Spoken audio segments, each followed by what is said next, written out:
Je vais vous raconter une histoire, mais ce n'est pas la mienne. Je suis tout le monde et je ne suis personne. Je viens d'un monde où s'exprimer publiquement n'est pas permis.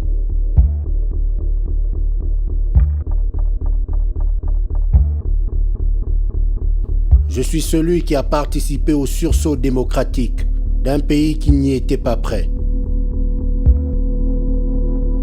Je suis celui qui croyait en la citoyenneté dans un pays où une poignée d'hommes dirige un peuple tout entier en se proclamant la voix de Dieu.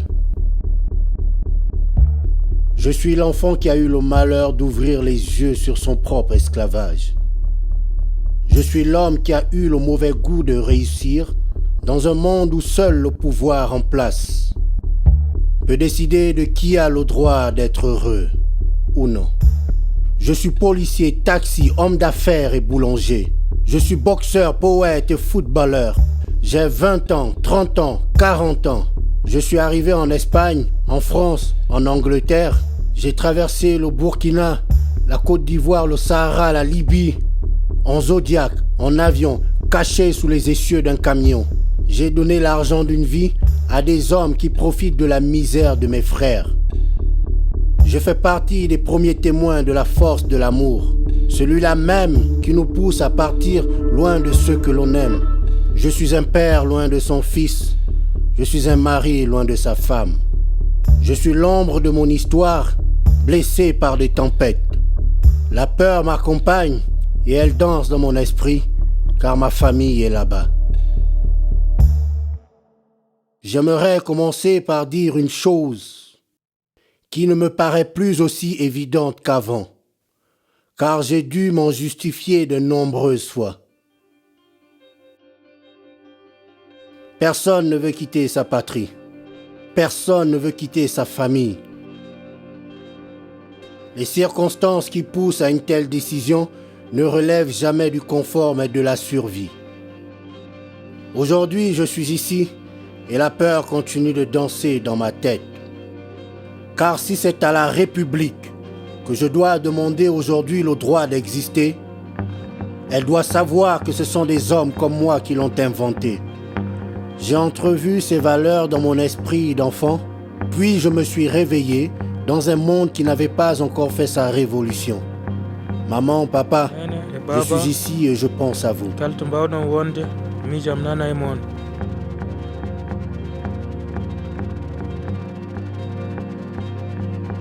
Destiné à avancer pour oublier ce regard noir qui m'oblige aujourd'hui à taire mon nom.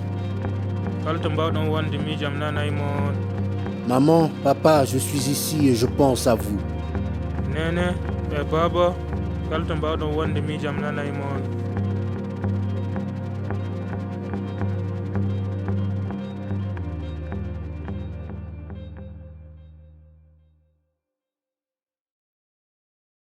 Avancer pour illuminer d'une lueur blanche l'espoir d'un naufragé. Maman, papa, je suis ici et je pense à vous. Je nage, je cours, je vole, loin de l'indifférence et de l'ignorance qui errent dans l'esprit des assoiffés de la division. Maman, papa, je suis ici et je pense à vous. Je suis ces 4 langues, je suis ces 4 histoires, je suis ces 4 chemins.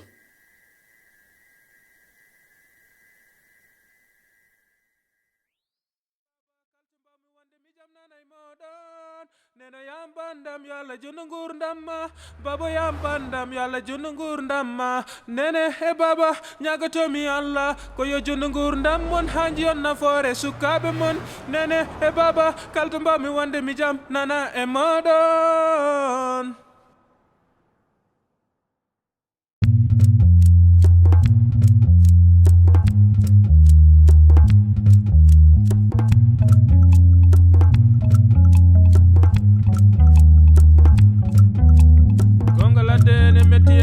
Kono namde danko munya gonga ladde ene musi ene metti kono namde danko munya he mon danni yankobe he mon danni yankobe gonga ladde ene metti namde danko munya gonga ladde ene musi ene metti kono namde danko munya he mon danni yankobe he mon danni yankobe gonga ladde ene metti ene musi kono namde danko munya gonga ladde ene musi ene metti kono namde danko munya he mon danni yankobe he mon danni yankobe gonga ladde ene metti ene musi kono namde danko munyal gonga ladde ene musi ene metti kono namde danko munyal he mon danni yankobe he mon danni yankobe batande munyal foko alhamdulillah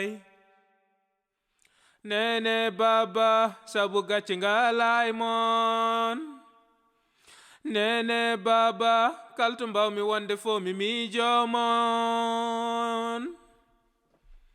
nene baba ñagatomi Allah yo jun ngurdamon nene baba sabu gacce ngalay modon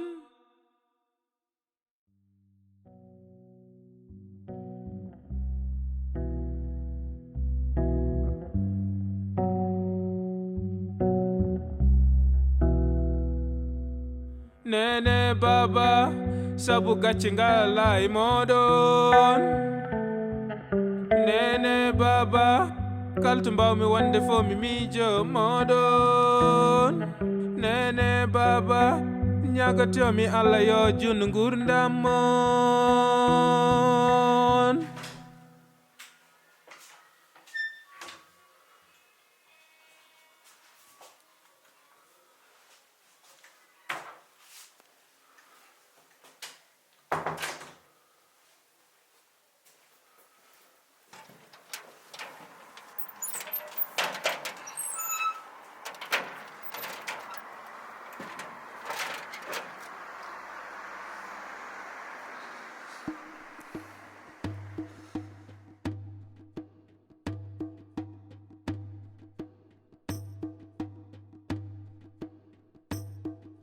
Pour nous, c'est après la tempête que vient le calme.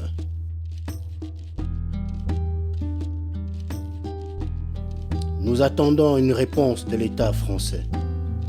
C'est un silence sourd dans lequel l'attente se mêle parfois à une certaine plénitude.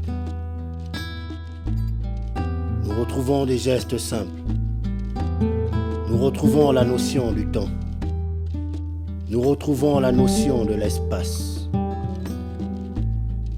Comme vous, nous découvrons le décalage flagrant entre la parole médiatique, généralement manichéenne, souvent clivante, toujours simpliste, et la réalité des habitants qui, au fond d'eux, savent, même s'ils n'osent généralement pas demander. Ils sont là, dans les magasins, dans les bureaux, dans la rue. Et si nous apercevons parfois de la curiosité dans vos regards, ce ne sont pas vos regards qui sont curieux, ce sont nos histoires. Alors nous disons merci à ceux qui ont fait un pas vers nous. Merci pour ces quelques mots, pour ce café ou pour ce toit. Et nous disons aussi merci à ceux qui n'osent pas faire le premier pas. Merci pour votre pudeur qui préserve la nôtre.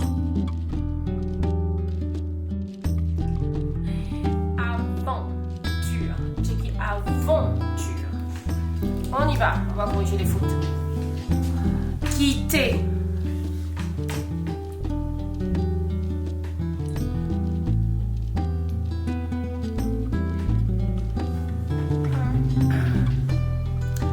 Rêver. Compter.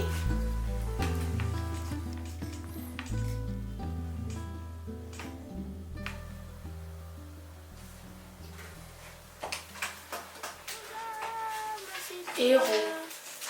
Formez vos bataillons, marchons, marchons, car un sang impur abreuve nos sillons.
Nous voulons retrouver notre identité, c'est vrai.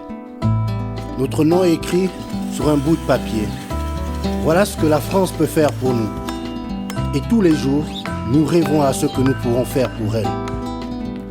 Dans nos foyers, nos centres communautaires ou nos camps, nous calculons nos espoirs d'avenir sous la base des statistiques chiffrées et des programmes politiques. Et nous devenons peu à peu hermétiques aux critiques. Car le décalage entre ce que nous entendons dans les médias et ce que nous sommes est trop important pour que les reproches nous atteignent. Nos rêves sont les mêmes que les vôtres.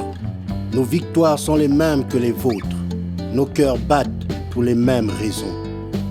Aujourd'hui, ce sont des individus ou des associations qui doivent prendre à leur propre charge la gestion administrative et logistique censée relever de la République.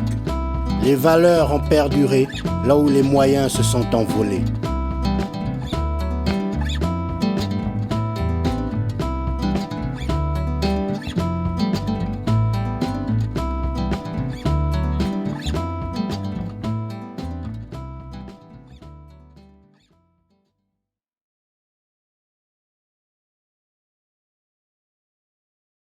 Je veux maintenant m'adresser directement à ceux qui font commerce du racisme et de la haine.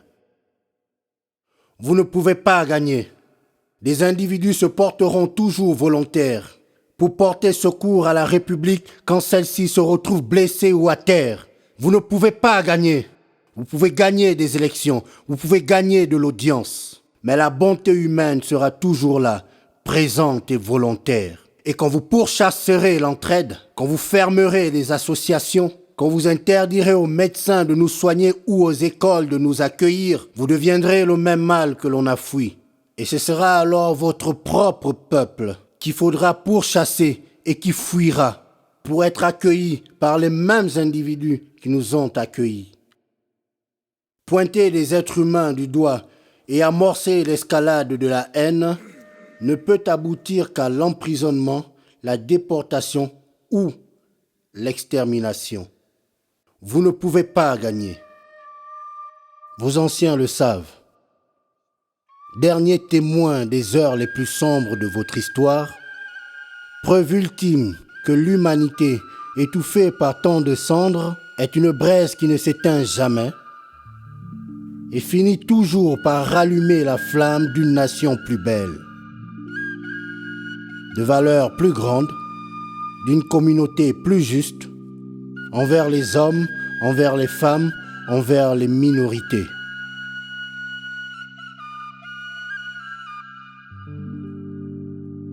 Je veux que ces paroles soient un feu qui brûle et libère la peur de l'autre. Maman, papa, je suis ici et je pense à vous.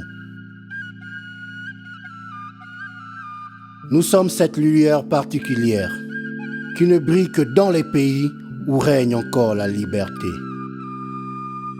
Celle-là même que nous sommes venus chercher. Voilà pourquoi nous ne nous cacherons plus. Parce qu'aujourd'hui, ma voix mérite de résonner et de briller. Même si vous êtes si peu devant cet écran.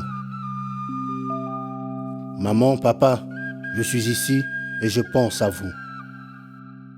Dans l'ombre de la poésie de mes larmes sourdes, l'espoir s'efface et seules les étoiles sont témoins de mes pleurs silencieux. Et l'espoir s'efface et se transforme en ambition. Israël est mon fils. Il a 8 ans. Israël parle français. Israël pense français. Israël s'habille français. Et si la haine ne peut plus m'atteindre, elle ne l'atteindra pas non plus. Car il deviendra le même français, élevé dans les mêmes classes, des mêmes écoles, des mêmes villages, dans la même France, bercé par les mêmes valeurs et les mêmes contradictions. Il sera toujours mon fils. France, prends-le, élève-le, porte-le aussi haut qu'il le mérite. Il ne t'appartient pas par sa couleur ou par son nom, mais par la lumière qui brille dans ses yeux.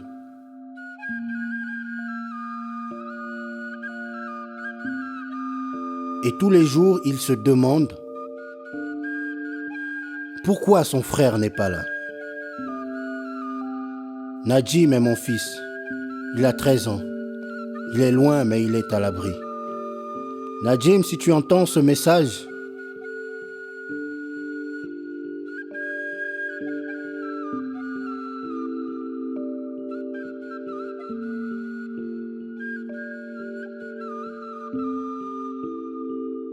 ta maman et moi, nous sommes ici et nous ne pensons qu'à toi.